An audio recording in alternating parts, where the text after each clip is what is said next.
ગુજરાતમાં પરિણીત દીકરીઓની ખાસ વાત કરું, અને દીકરાઓ પણ જેને પરણવું છે, અમેરિકન છોકરી કે છોકરો લાવવાનો આગ્રહ છોડી દો.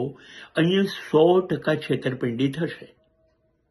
અહીં હા, કાં તો અહીંયા બિઝનેસ છે, ત્યાંથી છોકરી અહીંયા લઈ આવવા માટે પણ 1-8 કરોડ રૂપિયા એનો છોકરો લે છે, અને અહીંની છોકરી પણ ત્યાંથી અહીંયા કોઈને લઈ આવે એના 1-8 કરોડ રૂપિયા લે છે, અને લગ્ન ઓન પેપર થાય છે, અને જે દિવસે કન્ફર્મ પેલાના કાગળો મળી જાય એ દિવસે બંને જણા છૂટાછેડા લે છે.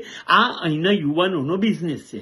હવે આના માટે 2-3 છૂટાછેડા લે અને 2-3 વખત લગ્ન કરે અને પરદેશથી પાછા ઇન્ડિયાથી લોકોને લઈ આવે તો એમને જ 2-4 કરોડની મિલકત થઈ જાય. એટલે આ લોકોનો વ્યવસાય છે. માટે છેતરી જતા પહેલા 10 વખત વિચાર કરવું. અહીંયા માત્ર આ જ કામ થાય છે, 1% બચી જશો.